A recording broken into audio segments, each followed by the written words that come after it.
Obrigado ao louvor, a paz do Senhor, a paz de Cristo, a todos que estão presentes aqui na nossa igreja presencialmente. A paz de Cristo a você que está em casa e que nos assiste.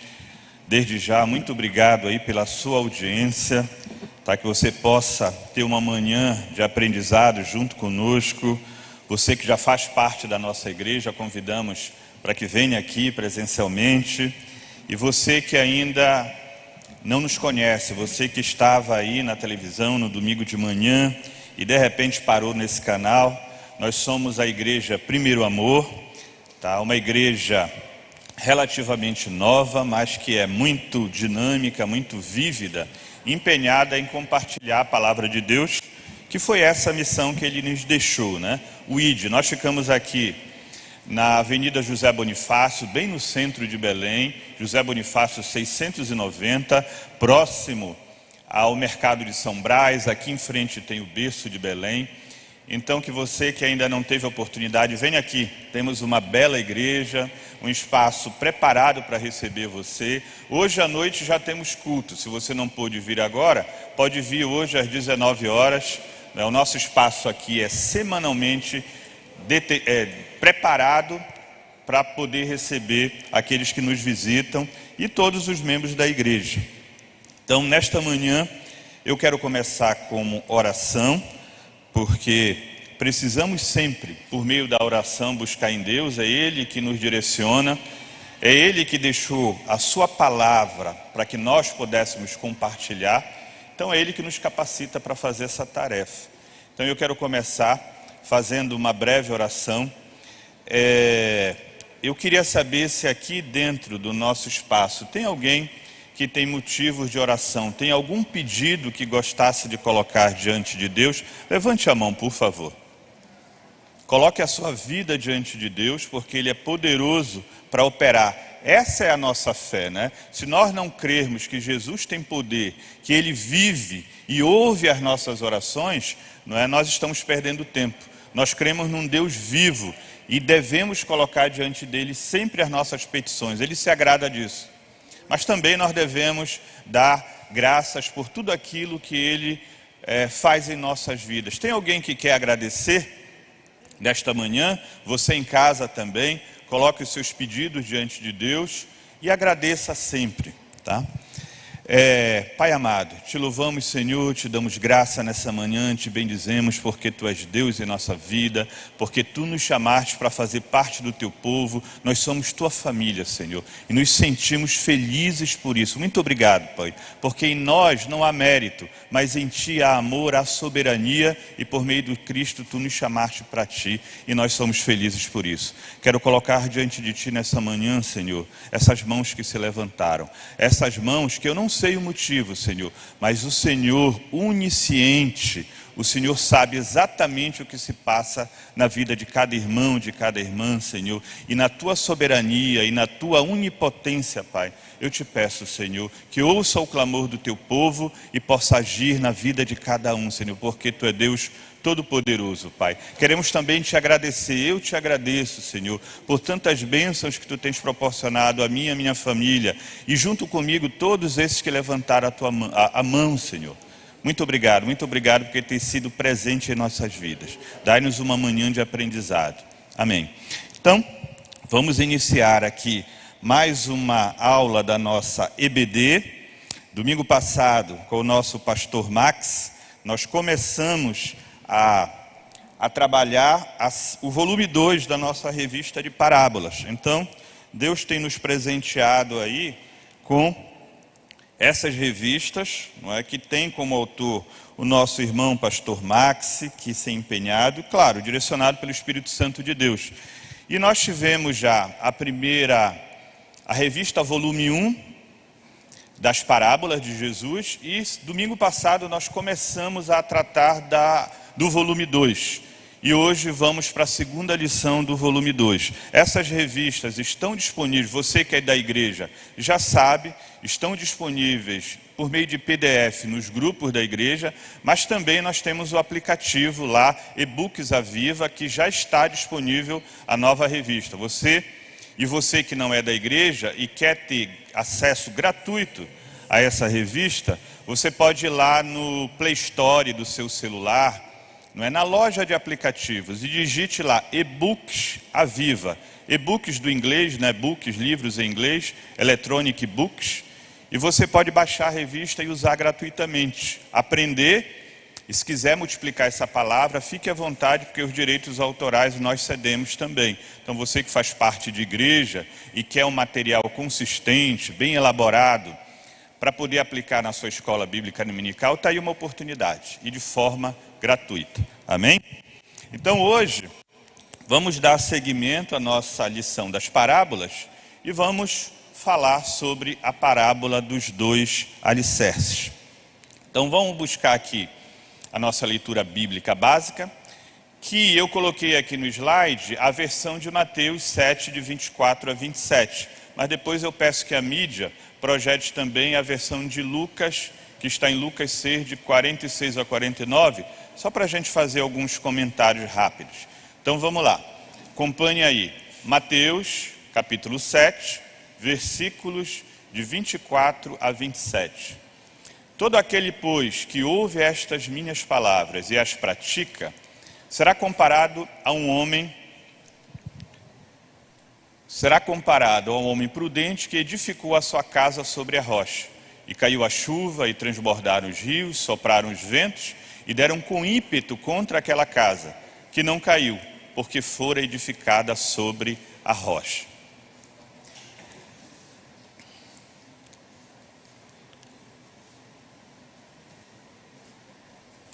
Ok, eu vou ler aqui da minha apresentação. E todo aquele que ouve estas minhas palavras e não as pratica, será comparado a um homem insensato que edificou a sua casa sobre a areia. E caiu a chuva, transbordaram os rios, sopraram os ventos e deram com ímpeto contra aquela casa. E ela desabou, sendo grande a sua ruína. Vamos ver lá o que está em Lucas, tá? Que está em Lucas porque não é, as 4 versões, né, o Evangelho, a vida de Cristo relatada em 4 versões, tem alguma diferença no relato de um evangelista para outro. Então vamos ler aqui em Lucas, a partir do capítulo 6, versículo 46, diz o seguinte: por que me chamais Senhor, Senhor, e não fazeis o que vos mando? Todo aquele que vem a mim e ouve as minhas palavras e as pratica, eu vos mostrarei a quem é semelhante. É semelhante ao homem que, edificando uma casa, cavou, abriu profunda vala e lançou os alicerces sobre a rocha. E vindo a enchente,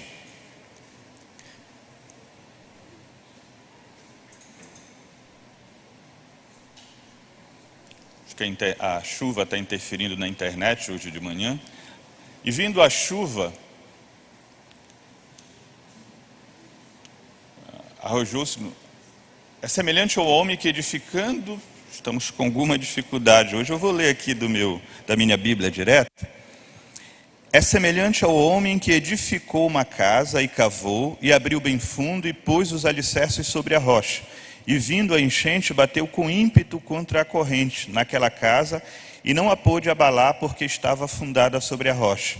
Mas o que ouve e não pratica é semelhante ao homem que edificou uma casa sobre a terra, sem alicerces, no qual bateu com ímpeto a corrente e logo caiu, e foi grande a ruína daquela casa. Amém. Então, a parábola dos 2 alicerces, ela é fundamentada, tá, nestes relatos de Mateus e Lucas. E é interessante, eu pedi para colocar o relato de Lucas, porque Lucas, ele é muito mais detalhista, né? Ele tem essa característica, as escritas de Lucas, ele parece que percebe o ambiente, o momento em que Jesus, não é, operou, em que ele ensinou, e ele consegue dar mais detalhes à sua escrita. E dessa forma a gente tem, digamos assim, uma percepção do ambiente em que se vivia naquele momento, né? O clima que pairava no momento em que o fato aconteceu. Já Mateus não, né? Mateus era judeu, nós sabemos que Mateus era da área das contas, né? Antes de ser chamado por Jesus, e ele era muito sucinto, muito objetivo.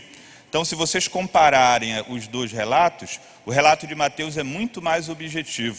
Tá? Já o relato de Lucas, ele reflete um pouco o contexto, o clima em que se dava aquele momento de ensinamento de Jesus. Então, é sempre bom, não é você que está iniciando a sua caminhada de aprendizado da palavra de Deus, primeira recomendação que a gente dá sempre, comece pelos evangelhos.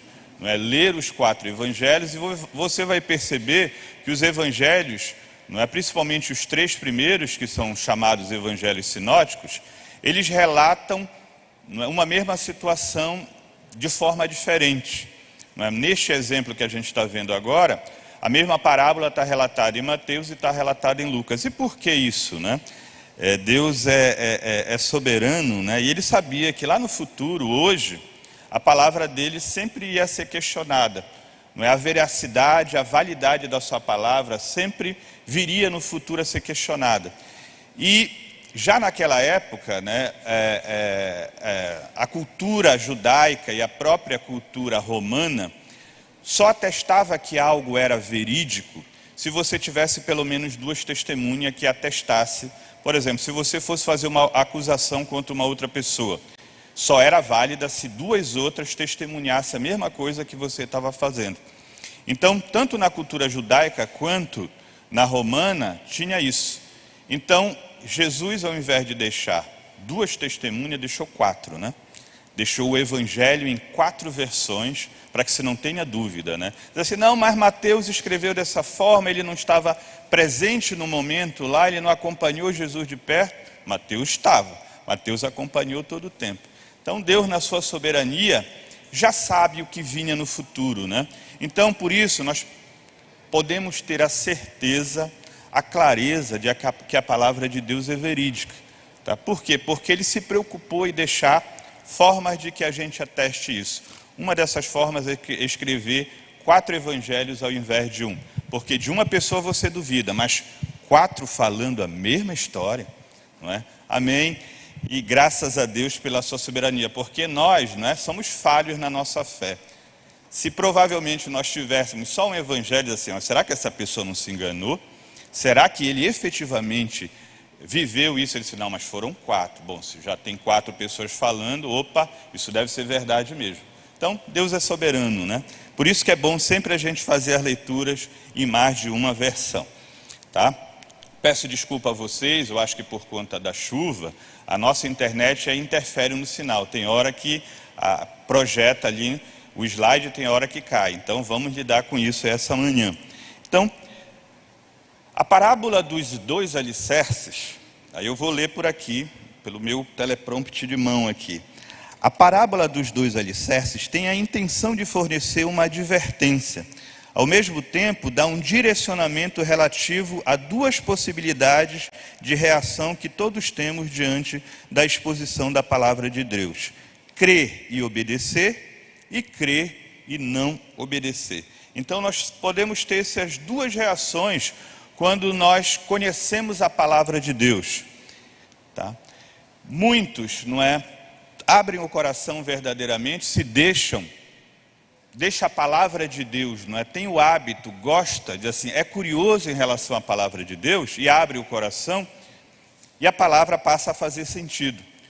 E essa palavra fazendo sentido, ela passa a operar na sua vida. Você passa a se conduzir a partir desta palavra, desse ensinamento. É o alicerce firme, né? É o fundamento, é a fundação que vai se estabelecendo de forma solidificada. E uma casa e uma construção construída com uma fundação boa, pode vir as intempéries, pode vir as chuvas, os ventos, e a casa vai resistir, a construção vai resistir. Então, as parábolas, elas são umas narrativas que usam uma linguagem alegórica para transmitir uma mensagem central. Então, Jesus, né, o mestre por excelência, ele usa essas parábolas. Então, ele faz uma analogia com a construção, que pode ser feita num lugar firme e vai ter sustentação, ou pode ser feita num lugar alagadiço, em cima da areia, em um terreno em que não vai dar sustentação. Então você até pode fazer uma grande construção bonita para cima, da terra para cima, Mas quando vier as intempéries do tempo, as dificuldades começam a aparecer, né? Começa pelas pequenas rachaduras, e das pequenas rachaduras vai comprometendo a estrutura, e se não tiver cuidado, se não tiver intervenção, pode até ruir, cair.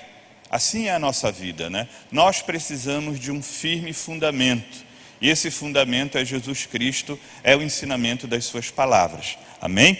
Então nós vamos falar um pouco sobre isso. Jesus vai nos ensinar hoje por meio dessa analogia de como você pode construir num lugar firme ou pode construir num lugar arenoso, num lugar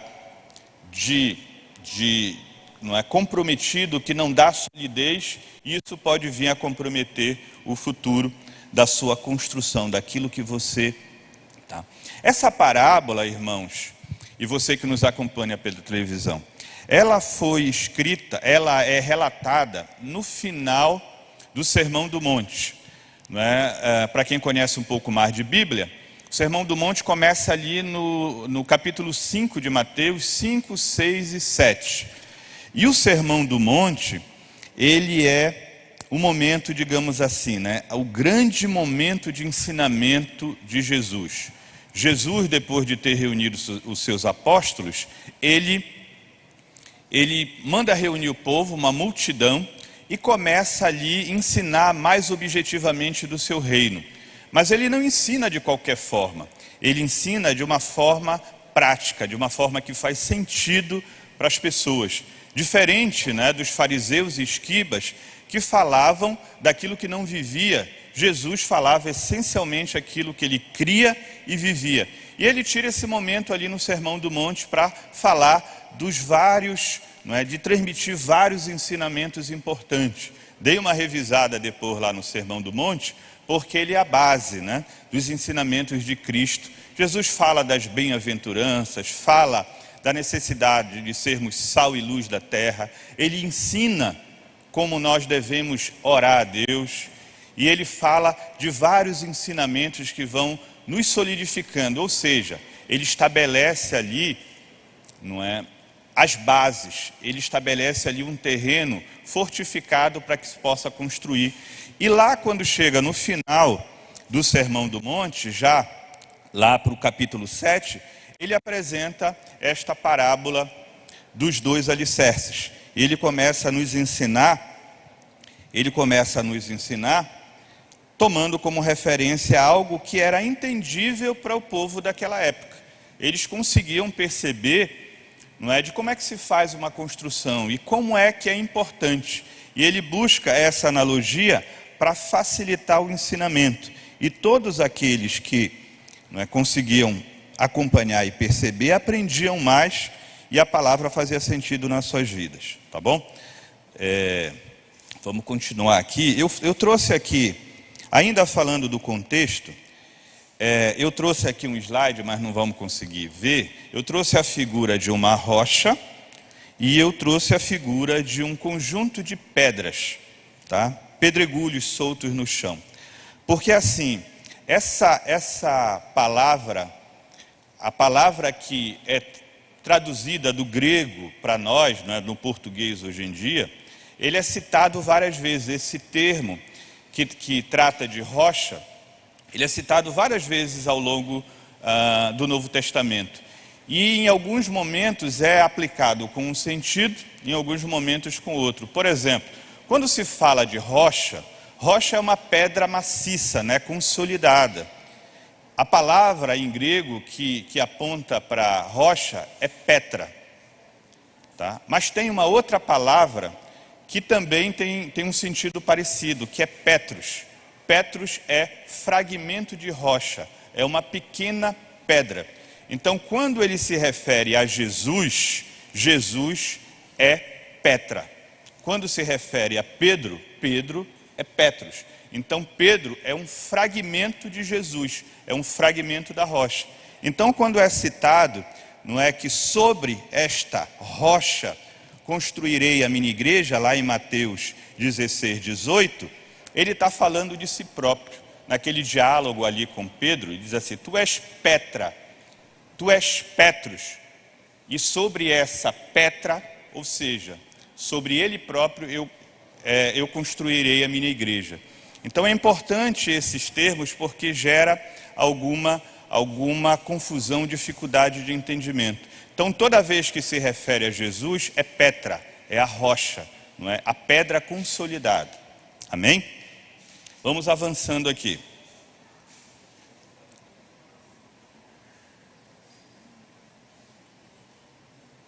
Podem passar, por favor? Vamos do jeito que a gente puder hoje, nada vai nos atrapalhar. Então, quando Jesus se dirige à multidão, e ele usa essa parábola dos dois alicerces, ele se direciona a dois públicos-alvos, a dois grupos de pessoas. Então ele fala, e o Sermão do Monte é longo, né? Começa lá no capítulo 5 de Mateus, todo o capítulo 6, quando chega no capítulo 7, onde está essa parábola, Jesus já ensinou muita coisa, já falou a respeito dos reinos do céu, já disse quais são os princípios e valores que aqueles que querem fazer parte do seu reino devem buscar desenvolver. Então tem um conjunto de ensinamento do Sermão do Monte, e aí no final ele diz o seguinte: agora, vocês podem aproveitar tudo isso que eu falei e viver isso que eu falei, ou vocês podem abrir mão de tudo isso. Se você absorveu e quer viver isso e está com o coração aberto, você é um homem prudente. Você é um homem prudente. Então, aquele que firma a sua casa, a sua vida na rocha verdadeira, ele é um homem prudente. E o que é um homem prudente, né? Como é que a prudência ela se manifesta? A prudência se revela em praticar as palavras de Jesus, os ensinamentos de Jesus. Jesus, lembrem, né? Mateus era judeu. Mateus convivia naquele ambiente de judeus e sabia qual era o comportamento dos escribas e fariseus. E Jesus, ao longo do seu ministério, ele inúmeras vezes confronta a hipocrisia, né? Hipocrisia é falar uma coisa e fazer outra, ou falar uma coisa e viver de outra forma, tá? Então, a hipocrisia dos fariseus, Jesus de vez em quando dava uma cutucada neles. E nessa parábola ele fala um pouco a respeito disso. Então, quando ele se refere, a prudência se revela em praticar a palavra de Jesus, ele se diferencia dos hipócritas que ensinavam, mas não viviam aquilo. Então Jesus, ele tinha essa preocupação, né? Ele falava com autoridade, ele falava como quem conhecia e como quem vivia. E ele usa sempre essa comparação com aqueles que não faziam isso. Então a palavra dele, a doutrina dele, tinha um outro sentido. Então nesta parábola, Jesus nos adverte a absorver os conhecimentos verdadeiros, que vêm dele próprio, não é? Que são revelados por Deus por meio dele próprio, neste momento. Então Jesus nos instiga a sermos homens e mulheres prudentes, a vivermos e praticarmos a sua palavra. Amém? Pode passar, por favor, que não está passando aqui.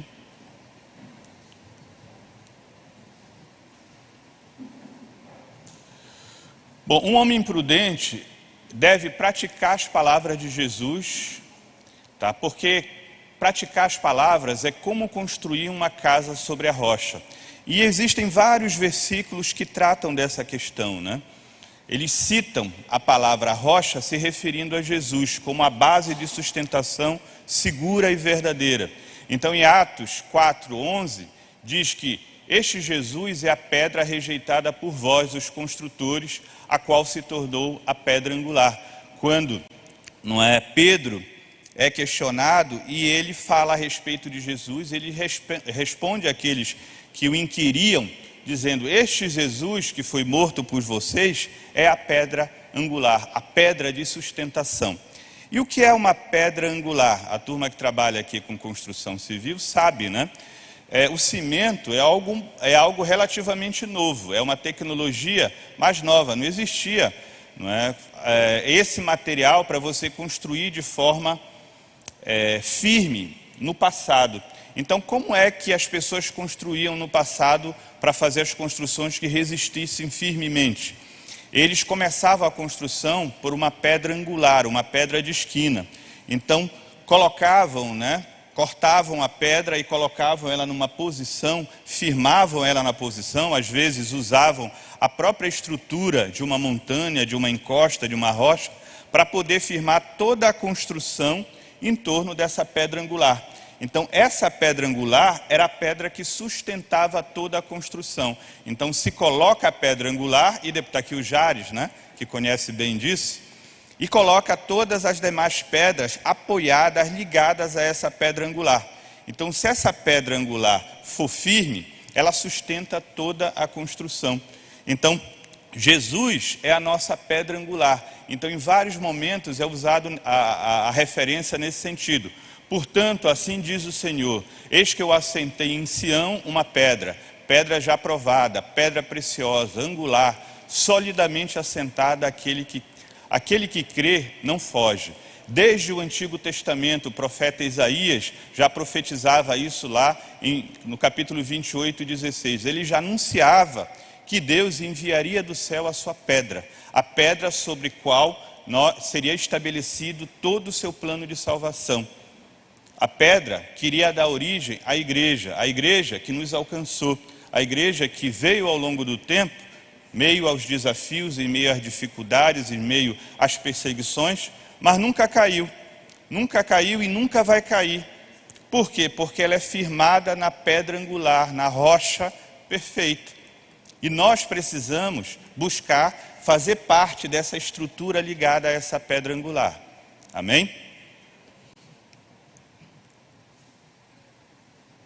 Característica da casa construída sobre a rocha. Então, você pode, nós vimos lá a nossa figurinha inicial, no nosso primeiro slide, vocês viram lá a figura de um castelo sobre a areia e um castelo lá em cima da montanha sobre a rocha. Então, esse é o princípio. Nós precisamos nos firmar sobre a rocha. Porque uma casa construída sobre a rocha, ela resiste a tempestades. Resiste aos ventos fortes, resiste às intempéries, aos alagamentos. Você, quando vai construir, quando vi para Belém, eu morei na infância ali no Jurunas, ali na Bernardo Saião, uma área muito alagada, muito difícil construir lá, precisava de muita fundação, para poder construir a partir daquele terreno que era alagadiço. Então a gente sabe que você construir num terreno que não tem firmeza, a tendência é que no futuro você tenha problema. Então Jesus usa essa analogia. Então construa a sua casa sobre a rocha, de forma que ela possa... E quando fala sobre casa, a gente tem que trazer isso, para o sentido, digamos assim, mais amplo. Quem é a nossa casa, A nossa casa, em primeiro lugar, é a nossa família. Então nós precisamos estabelecer a nossa família sobre a rocha que é Jesus. Nós precisamos trazer todos aqueles que fazem parte do nosso relacionamento e que estão de alguma forma sobre a nossa influência, a conhecer Jesus. Por quê? Porque Ele é a rocha verdadeira, Ele é a rocha sobre a qual o seu filho, ele não vai no futuro, o futuro dele não vai ser comprometido porque ele não conseguiu desenvolver princípios, valores verdadeiros. Ele não conheceu a Cristo enquanto pequeno. Por isso que é importante, a gente sempre ressalta, traga seu filho, sua filha, desde criança para a escola bíblica dominical. Aprenda desde pequeno, porque depois fica mais difícil se desviar. Então, neste momento, as nossas crianças estão na salinha ao lado, sendo firmados na rocha. Estão aprendendo a caminhar sobre a rocha, a estabelecer os seus pés firmes. E isso é um processo contínuo. Crianças, adolescentes, jovens, adultos, a maioridade. Então esse é o ideal, você ter um processo de solidificação, de construção da sua vida a partir desse alicerce verdadeiro, desse firmamento que é Jesus, que é a nossa rocha. Então a igreja, ela tem essa tarefa, ele tem esse papel de auxiliar, de direcionar, de dar oportunidade para que as pessoas conheçam a Jesus e vão se firmando. E uma vez que nós possamos construir a nossa vida e a vida dos nossos firmados na rocha, não é? Nós já sabemos que nós não vamos ser livres das intempéries, nós não vamos ser livres das dificuldades, mas a verdade é que nós vamos resistir. Nós vamos passar pelas dificuldades, nós vamos viver essas dificuldades, mas nós vamos lembrar sempre de que teve um que venceu a tudo. Aquele que podia tudo e abriu mão em nosso lugar, que é Jesus. Então, quando eu lembro desse amor, quando eu lembro do sofrimento que ele passou por minha causa, eu passo a me questionar, dizer assim, olha, isso que eu estou vivendo é nada comparado àquilo que Jesus viveu. É claro que nós somos humanos. Nós passamos e nós nos sentimos, nós entristecemos, mas aqueles que conhecem a Cristo, aqueles que são firmados na rocha, eles vão, se colocar de pé novamente, porque Ele deixou o Espírito Santo para nos ajudar nisso. Então precisamos construir e firmar a nossa casa sobre a rocha.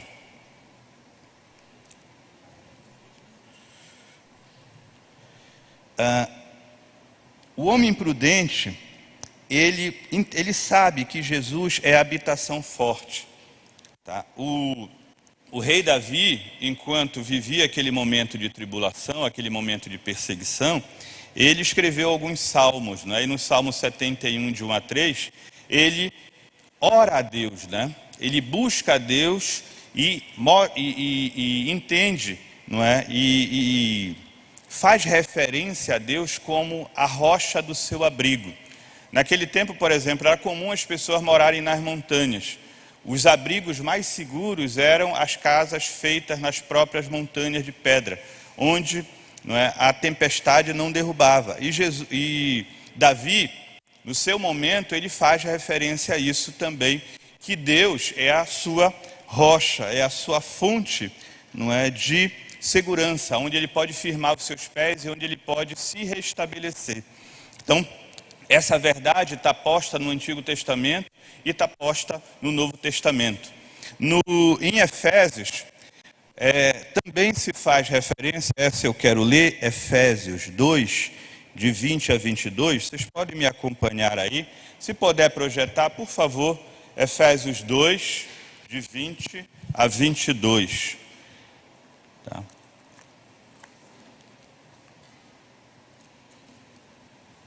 Efésios 2.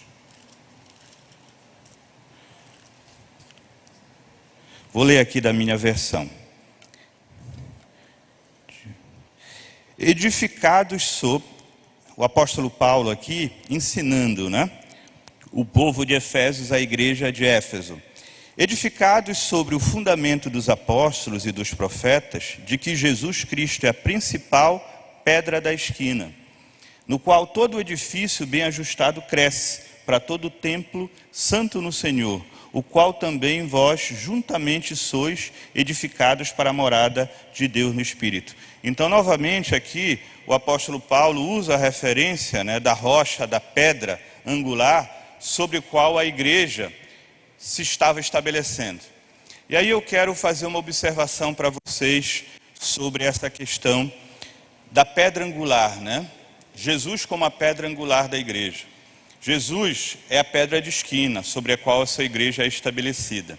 Nós somos pequenos fragmentos, nós somos pedra, tá? Pequenos fragmentos de pedra. Qual é o problema do pequeno fragmento de pedra? Nós somos pontiagudos. Nós muitas vezes, enquanto pedra, nós nos movimentamos e ferimos os outros.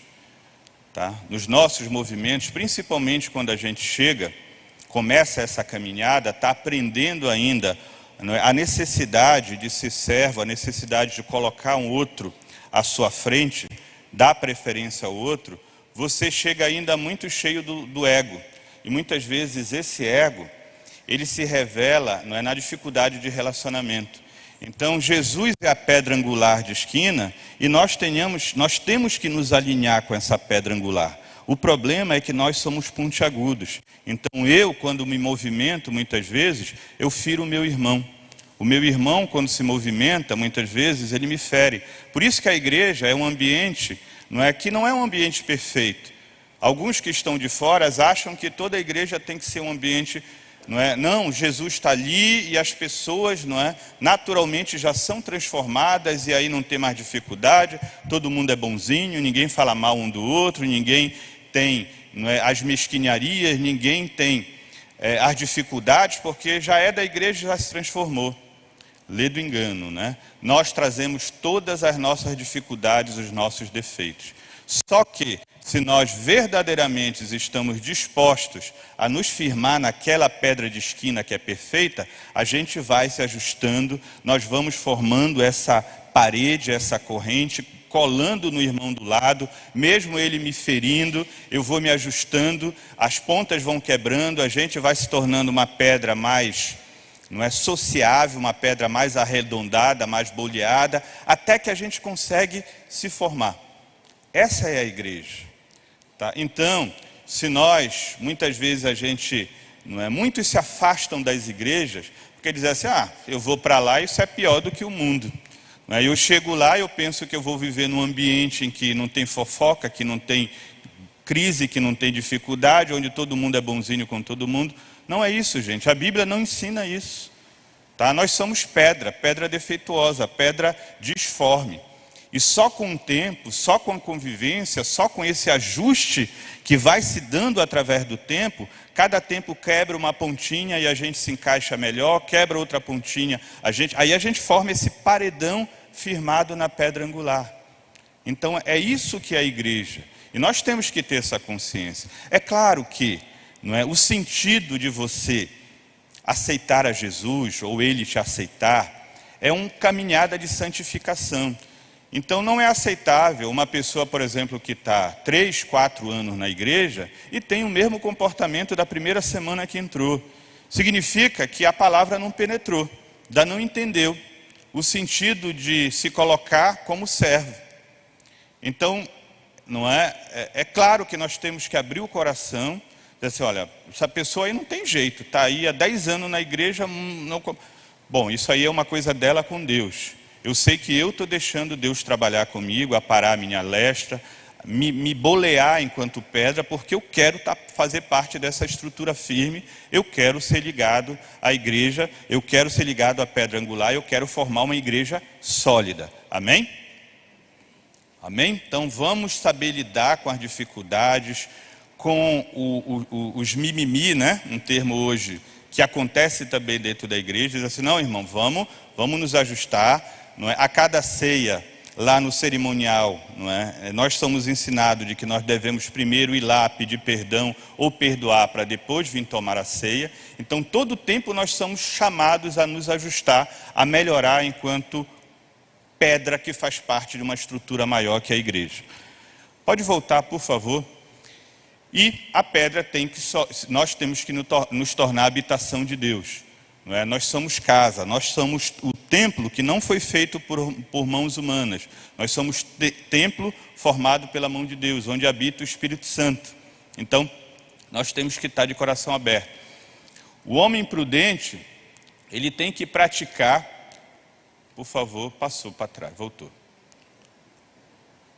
Mais uma. Tá. E temos, não é? O homem prudente não é o homem perfeito. O homem prudente não é aquele que está preparado. O homem prudente é aquele que dá atenção para aquilo que é importante.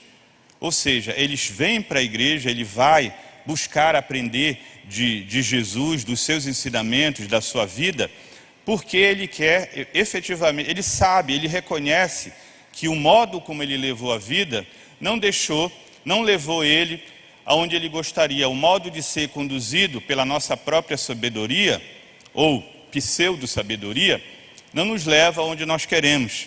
E nós precisamos, não é, ser humildes, não é, controlar o nosso ego e deixar que o Espírito Santo de Deus venha penetrando e venha transformando. Isso é a caminhada do cristão. E o homem sensato? O homem sensato é aquele que ouve a palavra de Deus, mas não pratica. É aquele que ouve, mas não deixa penetrar verdadeiramente. É aquele que está na igreja, muitas vezes, por modismo. Está na moda ser crente, está na moda ser evangélico hoje, né?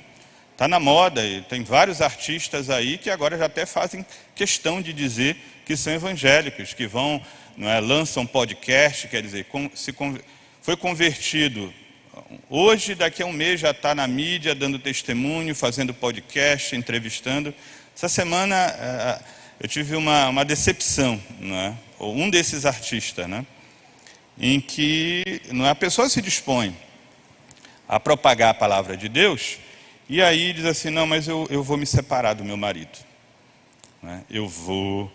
Não sei qual é a vida da pessoa, não estou aqui para julgar, mas para a gente que está de fora, é algo assim que impacta, assim, como é que alguém que se dispõe a estar na linha de frente, propagando a palavra de Deus, e de repente, de uma hora para outra, diz assim, não, o casamento não é importante, eu posso reconstruir a vida. Então, essa é aquela turma que está na igreja, mas efetivamente não fez sentido para ele Cristo.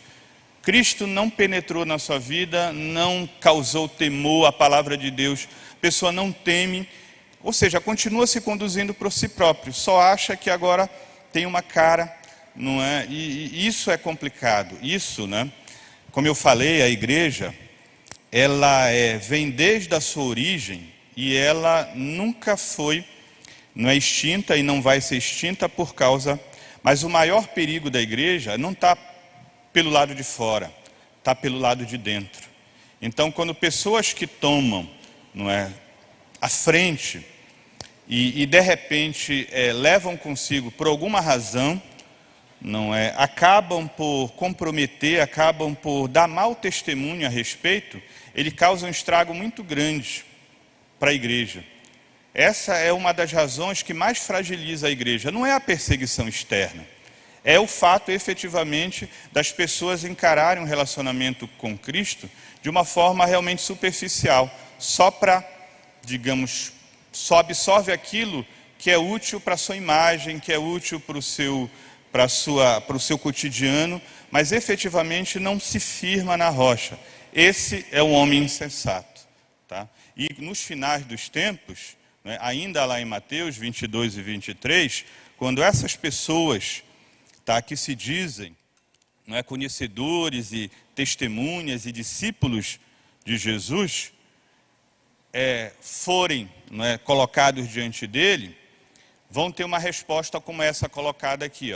Muitos naquele dia hão de dizer-me, Senhor, Senhor, porventura não temos nós profetizados em teu nome, e em teu nome não expelimos demônios, e em teu nome não fizemos muitos milagres? Então lhes direi explicitamente, nunca vos conheci, apartai-vos de mim, o que praticais a iniquidade. Amém? Irmãos, não é que nós não possamos falhar, nós pecamos, a questão é a consciência do pecado. O pecado feito de forma consciente, ele nos afasta de Deus. Porque o pecado inconsciente da rotina, muitas vezes a gente se ira, às vezes a gente se expressa, a gente trata mal, a gente comete algum deslize mais sério. Mas se nós somos firmados na rocha, nós vamos humildemente nos colocar diante de Deus e pedir perdão. E Deus aceita esse perdão porque Ele é onisciente, Ele sabe do que está no coração. Tá? Eu não quero aqui nessa aula parecer um julgador quando eu usei esse exemplo, mas foi algo assim que me tocou, porque eu vinha ouvindo e vinha gostando do que vinha vindo, e de repente sai uma notícia, eu digo assim, espera aí. Então a gente está nesse mundo, a gente está nesse meio, existem muitos casos de pessoas que propagam a palavra, difundem, mas efetivamente não deixam aquilo penetrar a ponto de transformar, de dedicar a sua vida a Jesus, a ser capaz de abrir mão da sua vida, dos seus hábitos, dos seus valores, em prol dos ensinamentos de Jesus. Então é preciso ser sensato e não insensato. Estamos caminhando para o fim aqui. A decisão insensata em não praticar as palavras de Jesus é como construir sobre a areia. Tá? Construir sobre a areia, já sabe, não vai ter firmeza nas fundações. E quando vier as tempestades, quando vier dificuldades, essa casa vai ruir. Tá? Seja essa casa a nossa família, seja a nossa casa a nossa vida profissional, seja a nossos relacionamentos.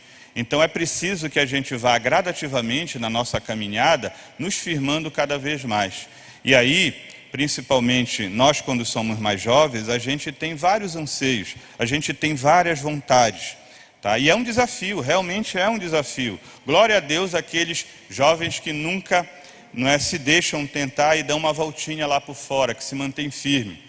Mas é preciso muita dedicação a aprendizado, a conviver no meio, a absorver, a interagir no meio onde a palavra de Deus é difundida, para que a gente se mantenha firme. Porque é assim, tudo na vida é influência. Se você deixa a sua influência maior ser uma linguagem, uma mensagem que não trata dos ensinamentos de Deus, você com certeza vai tender para aquele lado. Então, se os programas que você assiste, os livros que você lê, as pessoas com que você se relaciona, se elas falam, de algo que te leva para junto de Jesus, te ensinam algo, cuidado, fique atento, porque você precisa efetivamente estar no meio que te ajude a crescer, né? Tem um dito popular que diz que ande com os bons que você será um deles, né? Ande com os maus e você será um dos piores. Então é preciso que a gente se firme na rocha e caminhe e desenvolva a nossa capacidade, enquanto seres humanos, enquanto cristãos, de forma sólida. Tá? Então vamos... O objetivo, o nosso autor no final coloca, esta parábola, o objetivo é expor o risco que o ouvinte da palavra de Jesus corre se não decidir confiar e firmar-se na prática da vontade de Deus, fundamentar sua vida na verdade dos céus para viver eternamente. Irmãos, nós somos chamados a ouvir a palavra de Deus, nós somos chamados a buscar conhecer a palavra de Deus, a nos envolver com a palavra de Deus, para que isso vá moldando a nossa personalidade e nós vamos nos estabelecendo cada vez mais firme na rocha. Nós temos que deixar a palavra de Deus penetrar o nosso coração e a gente faz assim uma comparação, diz assim, há um ano eu era assim, eu tinha esses maus hábitos, como é que eu estou hoje? E eu consigo me avaliar, eu consigo conversar com a minha esposa, eu consigo conversar com meus filhos, consigo conversar com meus irmãos, dizer assim, o que é que você acha? Como é que eu estou, como é que eu posso... Porque a gente tem que se perceber como é que está a nossa caminhada. Se a gente está mais firme, se a gente é mais seguro, se a gente está mais medroso. Tá? Eu estou aí anos na igreja, continuo com medo, continuo com dificuldades. Não que isso não faça parte da nossa vida de vez em quando. Todos nós sentimos medo, nos sentimos ansiosos, nos sentimos frágeis. Isso faz parte da nossa natureza humana. A questão é, eu tenho entendimento e eu tenho clareza de que eu faço parte de um corpo, que eu sou estabelecido numa rocha em que me levanta em qualquer situação. É essa certeza que nós temos que ter. E essa certeza nós vamos tendo na medida em que a palavra de Deus vai penetrando e na medida em que isso vai transformando a nossa vida. Então, Jesus tinha sempre, usava essa linguagem de forma simples para que pudesse nos ensinar e nos ensina até hoje como é que nós devemos conduzir a nossa vida. Por favor, o último slide. Tá? Conclamamos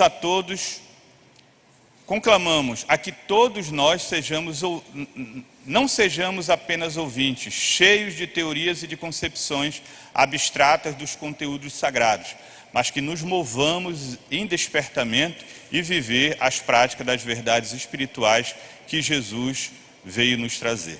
Tá? Tem uma frase que eu gosto sempre que diz assim, Jesus está mais interessado em quem você é do que naquilo que você faz. Jesus precisa de você, mas Ele precisa de você transformado em primeiro lugar. Jesus tem que fazer sentido na sua vida. Jesus tem que mudar teus hábitos, mudar a tua rotina, mudar os teus valores. A partir desse momento em que isso já é mudado, Jesus te chama a vir propagar a sua palavra, a caminhar com Ele. Todos nós somos imperfeitos, somos rochas pontiagudas que ferimos aos outros. E só firmados na rocha verdadeira é que a gente vai nos amoldar à vontade de Deus. Tá? 4 perguntas rápidas. Você está vivendo uma vida de prudente ou de insensato? Você tem procurado viver as verdades de Cristo ou apenas satisfazer a sua religiosidade?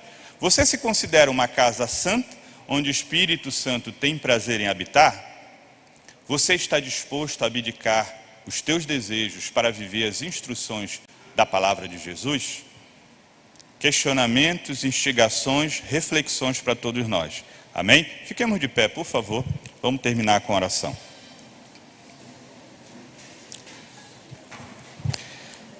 Querido Deus, Pai amado, muito obrigado, Senhor, por esta manhã, muito obrigado por este aprendizado. Nós cremos e sentimos e sabemos que isso vem de Ti, Senhor.